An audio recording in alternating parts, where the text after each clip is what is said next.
हम तो हमेशा बोलते थे और हमेशा खुश रहते थे, पर इंसानों ने सुनना छोड़ दिया और इंसानों को हम छोटे पक्षियों पर जरा भी तरस नहीं आया। तालाब में जहर मिलाया गया और सब कुछ रातों रात खत्म कर दिया गया। इन निर्दयी इंसानों को पक्षियों पर और उनके बच्चों पर जरा भी तरस नहीं आया। इस दुनिया में कुछ आवाजें ऐसी होती हैं जो अगर अचानक बंद हो जाएं तो दिल कांप जाता है और ऐसा लगता है जैसे कि दुनिया में कुछ है ही नहीं। चलिए ऐसा सोचिए कि अगर एक सुबह आप उठें और सुबह एकदम शांत हो, पक्षियों की कोई चहचहाहट ना हो, हवा में कोई हरकत ना हो, मुर्गा अपनी बांग ना दे, तो आपको कैसा लगेगा? और इन सब का कारण कोई इंसान हो। तो चलिए सुनते हैं एक ऐसी ही कहानी को जिसे सुनकर आपकी रूह भी कांप जाएगी। और कहीं ऐसी ही कोई गलती आप भी तो नहीं कर रहे? ये कहानी शुरू होती है एक ऐसे ही सन्नाटे से जो धीरे धीरे पूरी इंसानियत पर सवाल बन जाता है। गांव का नाम था चंद्रपुर। गांव तो वो छोटा सा था, लेकिन गांव वालों का दिल बहुत बड़ा। चारों तरफ हरियाली, बीच में एक पुराना और बड़ा तालाब और उसके चारों ओर सैकड़ों पेड़। यहाँ की सुबह घड़ी से नहीं, पक्षियों की आवाज से शुरू होती थी।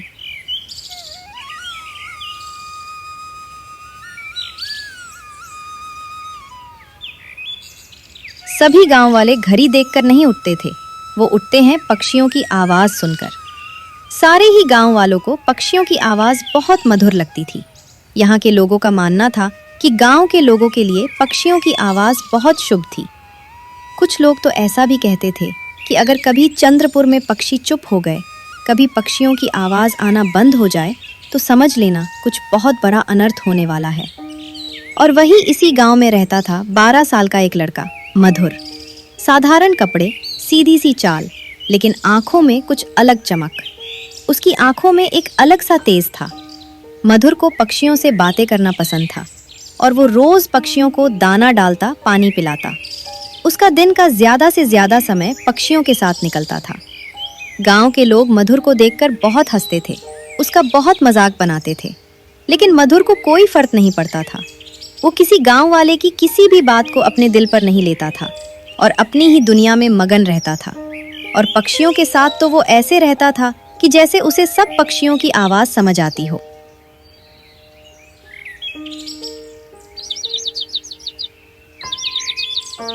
अरे गौरैया, ओ मेरी प्यारी गौरैया, आज तुम कहाँ रह गई थी? आज तुम देर से आई, भूख नहीं लगी थी क्या आज? लो, दाना ताजा है, जल्दी जल्दी खा लो और अपना छोटा सा पेट भर लो।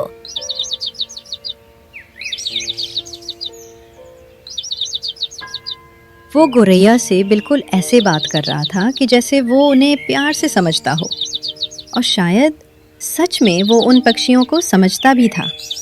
सभी पक्षियों से वो दिल से जुड़ा था। फिर एक दिन आई वो सुबह जिससे सभी गांव वाले डरते थे। सूरज तो निकला, लेकिन आज गांव का कोई भी व्यक्ति जागा नहीं, क्योंकि आज आवाज नहीं थी। आज कोई भी पक्षी नहीं बोला था। आज गांव वाले बहुत डरे हुए भी थे। तभी गांव वाले आपस में बात करते हैं। अरे भीमा, आज पक्षी नहीं बोले क्या? या आज मुझे ही पक्षियों की आवाज सुनाई नहीं दी?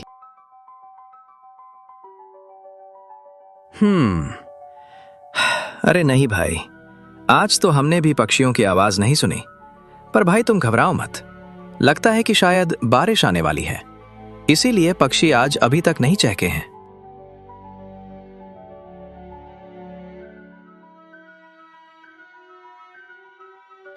आज लोगों ने ठीक वैसे ही बात टाल दी जैसे इंसान हर चेतावनी टाल देता है, जैसे किसी भी आने वाली परेशानी को देखकर भी अनदेखा करता है।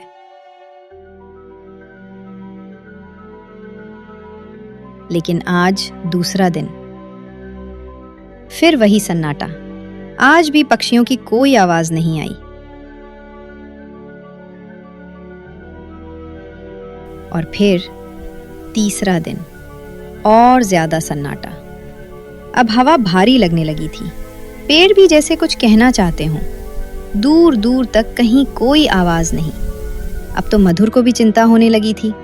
वो रोज पक्षियों के लिए दाना पानी रखता, पर शाम तक वो सारा दाना पानी ऐसे ही पड़ा रहता।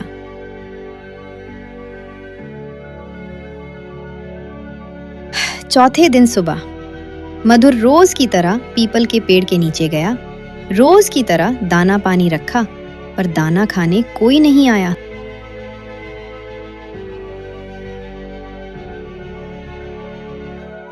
आज भी नहीं। अरे ओ गोरैया, कहाँ गई तू? तू तो मुझे भूल ही गई। मैं रोज तेरे लिए दाना पानी लेकर आता हूँ और तुम तो आती ही नहीं। पक्षियों को बुलाने के लिए वो इधर उधर देखने लगा।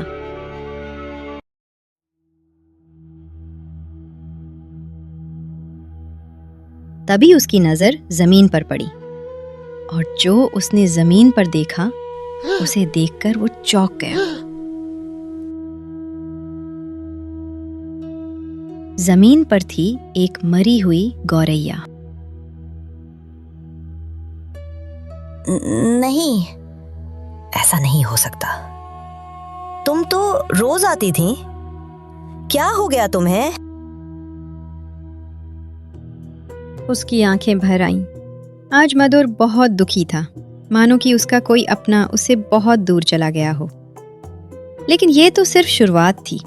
धीरे धीरे और पक्षी मिलने लगे, लेकिन मरे हुए। रोज कभी 2, कभी 4 और कभी पूरी जमीन और पक्षी ही पक्षी दिखाई देते। जब गांव की एक बूढ़ी महिला ने ऐसा देखा तो वो दुखी होते हुए बोली, ये अच्छा संकेत नहीं है। रोज रोज गांव में मरे हुए पक्षियों का मिलना गांव के लिए शुभ संकेत नहीं है। मुझे तो ऐसा लगता है जैसे कि गांव में कुछ गलत होने वाला है।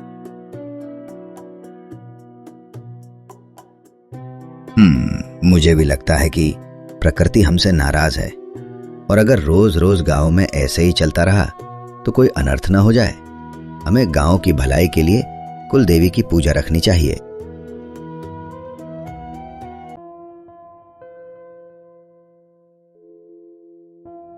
गांव के बड़े बुजुर्गों ने आपस में बात की। पूजा हुई, हवन हुआ, मंत्र पढ़े गए, लेकिन शायद इस पूजा से भी कुछ हल नहीं निकला।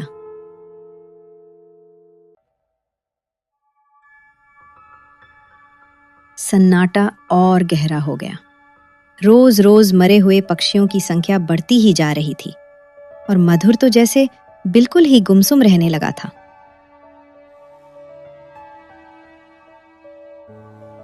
एक रात मधुर अपनी दादी के पास जाता है और उनसे इस सब का कारण पूछता है। तब उस रात मधुर की दादी उसे अपने पास बुलाकर बैठती हैं और दुखी होते हुए बोलती हैं, मधुर बेटा, मैं जानती हूँ कि सभी पक्षी तुम्हारे बहुत अच्छे दोस्त हैं और उन पक्षियों में तुम्हारी जान बसती है, लेकिन जब परिंदे चुप हो जाएं बेटा, तो समझ लेना कि इंसान ने कुछ बहुत गलत कर दिया है, जिससे पक्षी मर रहे हैं। पर दादी, हमने क्या किया? मैं तो पक्षियों से बहुत प्यार करता हूँ। बेटा, तूने कुछ नहीं किया है। बस हम सबकी इतनी गलती थी कि हमने देखा और चुप रहे। हमने कभी भी गलत के खिलाफ आवाज नहीं उठाई। दादी की आंखों में डर नहीं था, उनकी आंखों में तो थे बस आंसू और शर्म। दादी मधुर से बात करते हुए बहुत रोई, और मधुर भी चुप न रह सका, वो भी रोने लगा।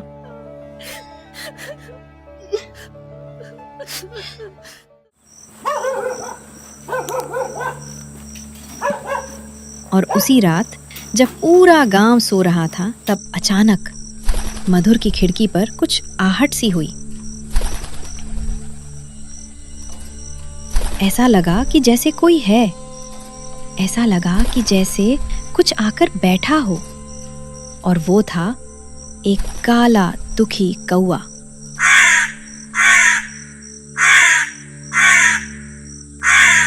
मधुर कौवा देखकर पहले तो डर गया, लेकिन फिर उसे अपनी दादी की बात याद आई और कौवे पर तरस आने लगा। तभी कौवा दुखी होते हुए बोला,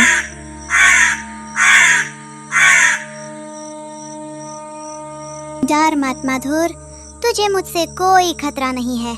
मैं तो तेरा दोस्त हूँ।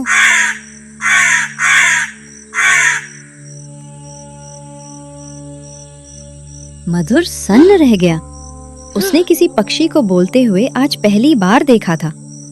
तभी मधुर चौंकते हुए बोलता है, तू बोल सकता है? मैंने तो आज तक कोई पक्षी बोलते हुए नहीं देखा है।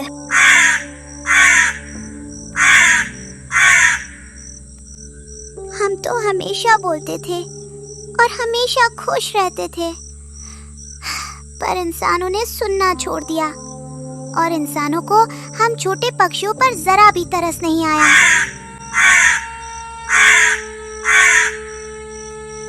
कौआ धीरे धीरे बोल रहा था, जैसे हर शब्द में दर्द भरा हो। हर शब्द के साथ कौए की आंखों से आंसू गिर रहे थे। तभी कौआ बोलता है, इन इंसानों ने अपने स्वार्थ के लिए हमारा जंगल काट डाला, तालाब में जहर मिलाया गया और सब कुछ रातों रात खत्म कर दिया गया। इन निर्दयी इंसानों को पक्षियों पर और उनके बच्चों पर जरा भी तरस नहीं आया।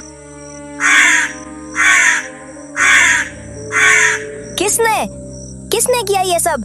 मैं तो पक्षियों को बहुत प्यार करता हूँ, उन्हें रोज दाना पानी देता हूँ, उनसे बातें करने की कोशिश करता हूँ। फिर तुम्हारे साथ ये सब किसने किया?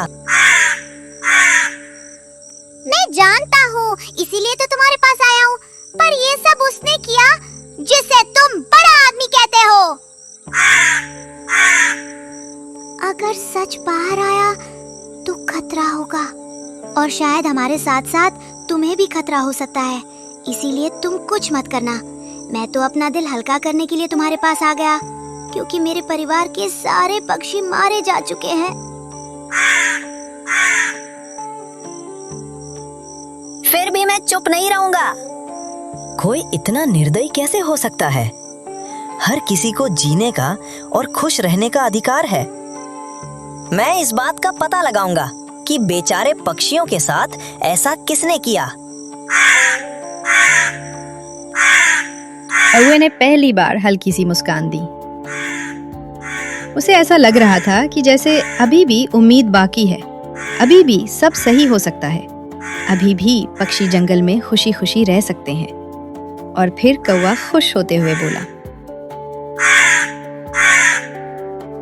इसलिए तो हमने तुम्हें चुना है। अगर तुमने सब सही कर दिया तो हम फिर से अपने जंगलों में आजादी से रह सकेंगे।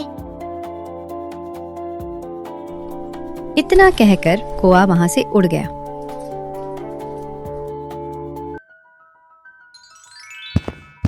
अगली सुबह मधुर स्कूल नहीं गया। वह सीधे जंगल की तरफ चला, वही जंगल जहां से खामोशी शुरू हुई थी। आज भी जब वो जंगल जा रहा था तो जंगल में बिल्कुल सन्नाटा था, कहीं कोई आवाज नहीं। पर मधुर बिना डरे घने जंगलों में चलता चला जा रहा था। पर जैसे जैसे वो जंगल में अंदर गया तो उसने देखा सैकड़ों मरे हुए पक्षी।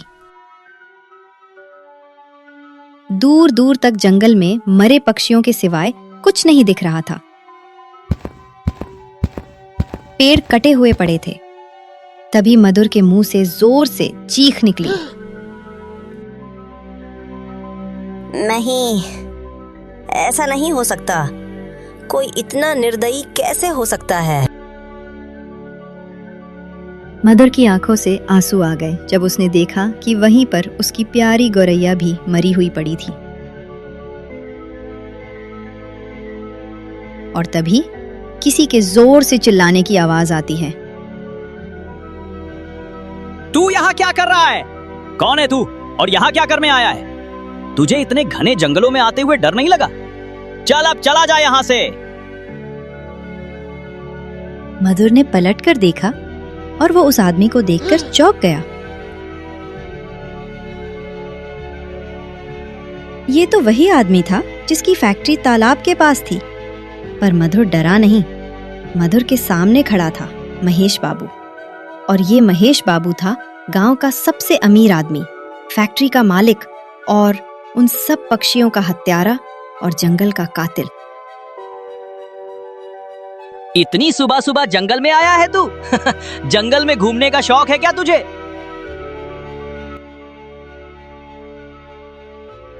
ये जंगल हमारा है, आपका नहीं। मैं यहाँ कभी भी आ जा सकता हूँ। महेश बाबू की आंखें कुछ पल के लिए सिकुड़ गईं, जैसे कि उसे उस बच्चे को देखकर बहुत गुस्सा आ रहा हो। और तभी वो मधुर से गुस्से में बोलता है, बच्चा है तू, दिमाग कम चला और चला जा यहाँ से, नहीं तो। और फिर महेश बाबू ने जेब से नोट निकाले और उस बच्चे को देते हुए बोला, ये ले, और जो यहाँ देखा है उसे भूल जा और चला जा यहाँ से, जाकर चॉकलेट खा लेना। मधुर ने सारे नोट फेंक दिए और नोट मरे हुए परिंदों के ऊपर गिरे। तब मधुर गुस्से में बोला, इन पैसों से क्या ये पक्षी ये जिंदा हो जाएंगे? तुमने कितने सारे पक्षियों को मार दिया है। तुमने तो मेरी दोस्त गौरैया को भी मार दिया। मुझे नहीं चाहिए तुम्हारे पैसे। महेश बाबू का चेहरा सख्त हो गया। उसे और ज्यादा गुस्सा आने लगा और अब वो गुस्से में चिल्लाते हुए मधुर से बोला, पित्ती भर का बच्चा मुझसे ऐसे बात करता है? अगर तूने कहीं मुंह खोला, किसी को कुछ भी बताया ना, तो तेरे घर वालों का जिम्मेदार मैं नहीं, तेरे सारे घर वालों को मार दूंगा। और तू किसी को बताएगा तो तब ना, जब यहाँ से जा पाएगा। ये सुनते ही मधुर का दिल जोर से धड़का और वो थोड़ा डर गया। लेकिन तभी अचानक हवा तेज हो गई, पेड़ हिलने लगे जैसे जंगल सब सुन चुका हो। और तभी ऊपर से उस कोए की जोर से चिल्लाने की आवाज आई, भाग मधुर, भाग वहाँ से। ये महेश बहुत जालिम है, तुझे भी मार देगा। मधुर, भाग जा यहाँ से। कोए की बात सुनकर मधुर दौड़ा और तेज दौड़ा। पीछे से महेश बाबू के आदमी भी मधुर का पीछा करने लगे। आगे आगे मधुर भागा, पीछे पीछे महेश के आदमी। तभी महेश जोर से चिल्लाया, पकड़ो उसे, देखो वो जंगल से बाहर न जा पाए, पकड़ो उसे।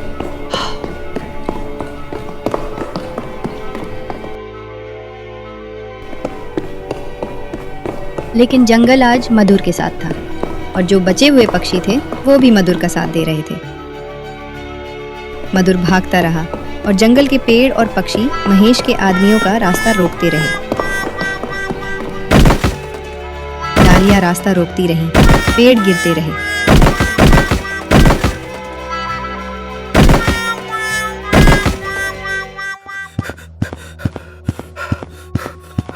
थोड़ी ही देर में हाफता हुआ मधुर घर पहुंचा और जब वो घर पहुंचा तो वो बहुत घबराया हुआ था। मधुर की दादी भी उसे देखकर घबरा गई। तब दादी बोली, क्या हुआ बेटा?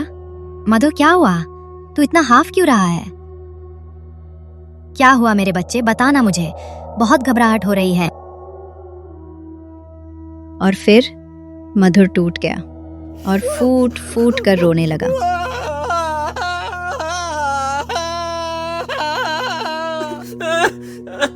तभी उसकी दादी ने उसे चुप करवाया तो मधुर ने भी दादी को सब बात बता दी।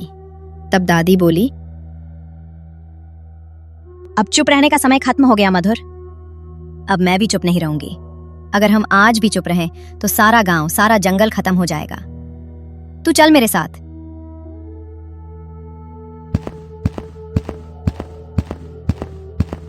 दादी मधुर को लेकर चली गई और फिर दादी ने गांव की सबसे पुरानी घंटी बजवाई, जिसके बजाने से सभी गांव वाले समझ जाते थे कि कोई गंभीर बात है और जल्दी ही सब गांव वाले एक जगह इकट्ठा हो जाते थे।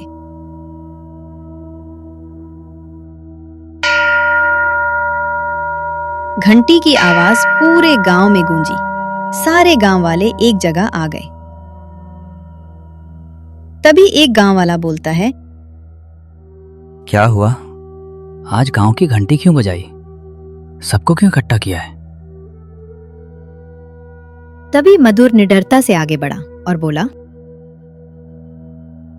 हमारे परिंदे मारे जा रहे हैं। अंदर घने जंगलों में पेड़ों को काटा जा रहा है। घने जंगल में पक्षियों के झुंड मरे पड़े हैं। हमारे जंगल को जहर दिया जा रहा है। कुछ लोग डर गए, कुछ ने मुंह मोड़ लिया, जैसे कोई उसकी बात मानने को तैयार ही नहीं हो रहा था। तब तक महेश भी वहां आ गया था। महेश गांव के लोगों को भड़काते हुए बोला, झूठ बोल रहा है ये बच्चा, क्या सबूत है इसके पास? महेश की बात का सभी लोग बहुत भरोसा करते थे। उसकी बात सुनकर भीड़ बट गई। तभी अचानक आसमान में कुछ बदला और एक अलग सी आवाज आने लगी।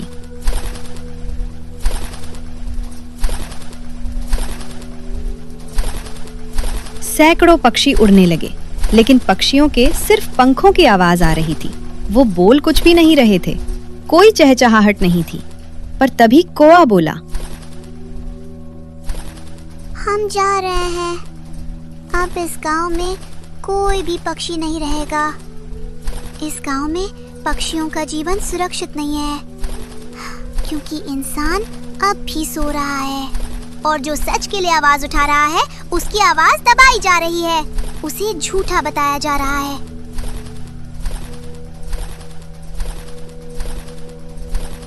मत जाओ पक्षियों, मत जाओ। मैं तुमसे बात करे बिना कैसे रहूंगा? मैं सब बदल दूंगा। बस तुम मुझे छोड़कर कहीं भी मत जाओ। पर पक्षियों ने मधुर की एक बात ना सुनी और दुखी होते हुए पक्षी दूर जाते रहे। अब गांव और चुप नहीं रहा। शायद अब गांव वालों को सब समझ आ गया था। तभी एक गांव वाला दुखी होते हुए बोला, हमने गलती की, हमें माफ कर दो। हमने सब देखकर भी अनदेखा कर दिया। पक्षियों, हम गांव वालों को एक मौका और दो, हम सब सही कर देंगे। गांव वालों ने सरकारी अधिकारी बुलाए और उन्हें सब कुछ सच सच बता दिया। सरकारी अधिकारियों ने जंगलों और तालाब की अच्छे से जांच की। तालाब से जहर निकला, पेड़ों की कटाई साबित हुई, जंगल में पक्षियों के झुंड भी मरे हुए मिले। तब महेश बाबू को और उसके आदमियों को गिरफ्तार कर लिया गया।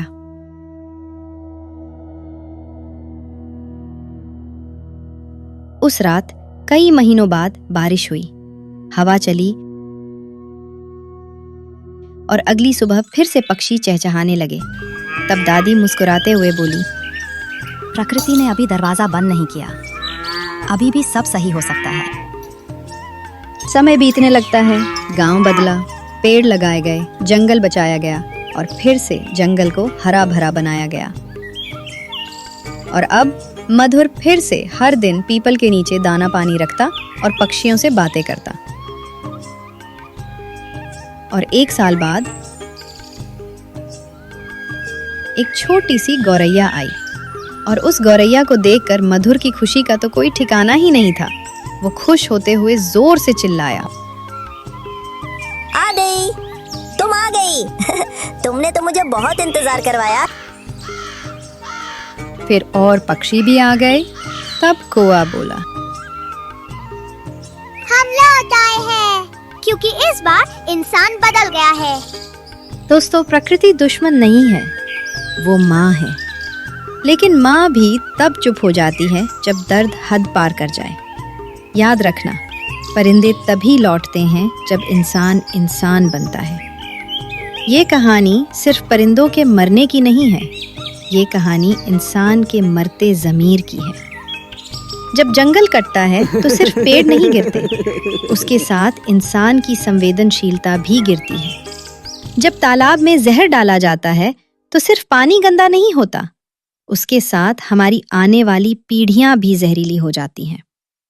परिंदे जब चुप होते हैं तो वो कमजोरी नहीं होती, वो होती है चेतावनी।